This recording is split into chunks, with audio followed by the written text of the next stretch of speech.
Hi friends, it's your pal Scott Garibay, and today we are going to talk about Dungeons & Dragons and the Explorer's Guide to Wildemount campaign that I played in, that was run by the Gold Dungeon Master, and I played Huckshear, an orc gardener from the Broken Vale Marshes in the wastes of Zorhas. So at this point, Huckshear is on his way to Rosanna, and he was being led by a guide, and that guide was Aber, this human nomadic outlander. And Aber led him across the Echelon River, and Huckshear was bleeding and attracted a swarm of piranhas, which were about to kill him, until Aber sacrificed his life and got Huckshear out of the river. He did this because he was, very good friends with Tallane, Huckshear's adoptive father, and so Aber is dead, and just a few parts of him wash up on the shore. But Aber does what he can to. He actually tries to get the corpse, but the corpse is literally just parts. But he is able to retrieve 2 magic items from the river, and those are Aber's Boots of Speed and 3 immovable rods. All right. So at this point, Huckshear then continues toward Rosanna, and he's very confident of the direction, but he doesn't know exactly how to get there. But he knows the direction, and the reason why he's paying attention to Aber. And Aber had already started to teach him some wayfinding, and had already started to teach him how to fight. So at this point, Huckshear is in the Emerald Loop, headed toward the Hallowed Path, okay? And he's making his way through the desert, and it's difficult, but Aber is, he had already knew how to wayfind in a marsh, which is completely different than a desert, but he's not, the idea of survival is not alien to him. In fact, the character has survival as a skill, so he can use his proficiency bonus.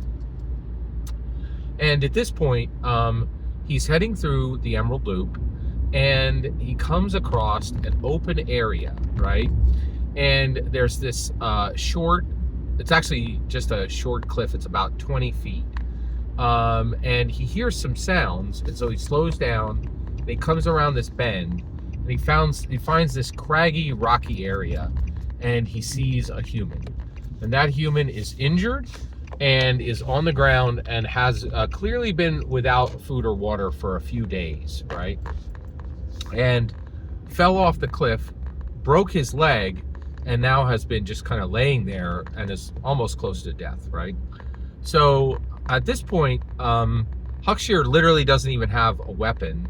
He does have his Boots of Speed, and he does have his immovable rods, but he's picked up just literally like a wooden club that he's been carrying with him, because Aber's already told him, you need to be able to protect yourself. So he comes across this guy, and so he carefully goes up, and he realizes this is a Dwendalian soldier, specifically a Dwendalian scout, okay? And so now Huckshear remembers what Tallane, his father, and Foxloff, his mother, told him about the war between the Kryn dynasty and the Dwendalian Empire. So he never saw any of this in the Broken Vale Marshes, and the reason why is one of the reasons why Tallane loved and Foxloff loved the Broken Vale Marshes is it's incredibly dangerous, right? If you don't know what you're doing, it's quite safe if you do know what you're doing, and so Dwendalian forces almost always just go around the Broken Vale Marsh, almost never come through, and if they do, they rarely even make it through. It's even more so the Broken Vale Marshes are actually more dangerous than the desert areas, right, of Zorhas, right? So what's interesting is, so he comes across this Dwendalian scout, and he comes up close, and he just kind of pokes him with the stick, and the Dwendalian scout just kind of is sleeping, and he comes to, And Huckshear says, "Hey, what are you doing here?" And he's like, "I'm a Dwendalian scout, and you can."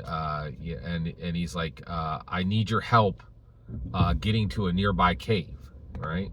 And Huckshear's like, "I'm not going to give you help. Are you kidding? Like, our nations are at war. Xhorhas is at war with Dwendal. You came here with Dwendalia.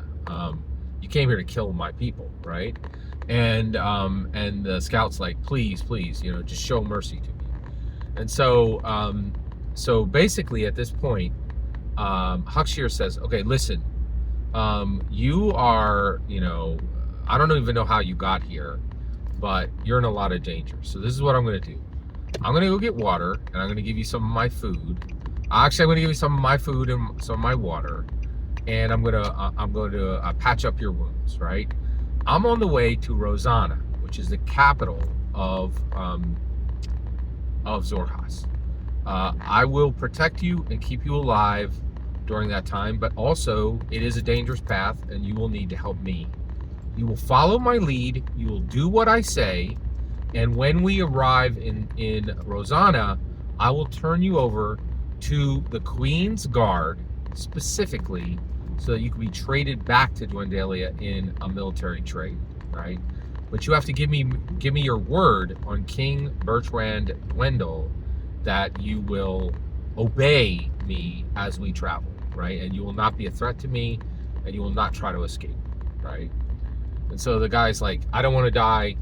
Agreed. I make this oath. I swear on the life of King Bertrand Dwendal, my king, who I serve, that I will not put you in danger, and I will not escape.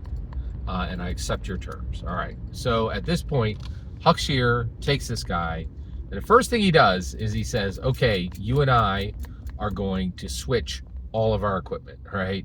So he does. So Huckshear keeps his boots of speed, and he keeps his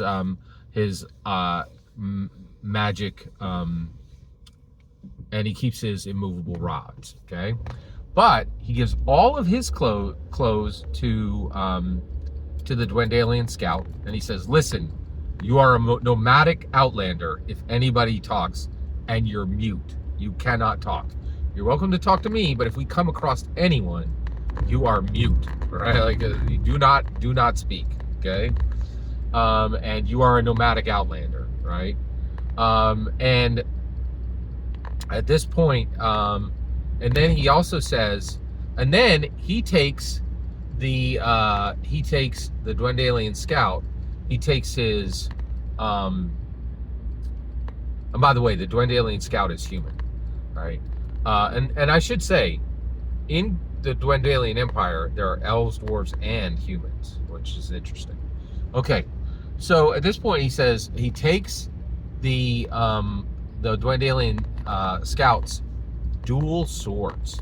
So he has dual short swords, both of which are very high quality masterwork, but not magical, right? But are clearly marked as Dwendalian weapons, right? He also takes his heritage helm. So this guy has a helm that has been passed down through his family. He takes his heritage helm, and then he puts on all of his clothes, but gets rid of his Dwendalian tunic, right? So it's just kind of basic clothes at this point, right? And then he gives him back his boots. Oh, no. He does not give him back his boots. And he gives him his boots, and they throw away his Dwendalian boots. So essentially, he keeps the swords, which are clearly Dwendalian marked. Keeps the heritage helm, which is clearly, and wears it, clearly Dwendalian marked. But then he gets rid of all the other markings of this Dwendalian scout. And then he gives the scout all of his old clothes, right? And then the two of them are traveling together to the Hallowed Path. However, before that happens, he actually spends another 3 days healing him up, binding his wounds, giving him food and water, and protecting him during the night, right? And cares for him until he actually heals up. And then at that point, the Dwendalian scout and Huckshear head all the way through, continue through the Emerald Loop, and almost arrive at the Hallowed Path. And we're going to wrap it up there. Every single word in this video is my humble opinion, nothing more, nothing less. And the important part is when I get to hear your humble opinion on Explorer's Guide to Wildemount. Have you ever played this amazing setting? I'd love to hear your take on your adventures there. And please consider liking and subscribing, and have a fetch millennium.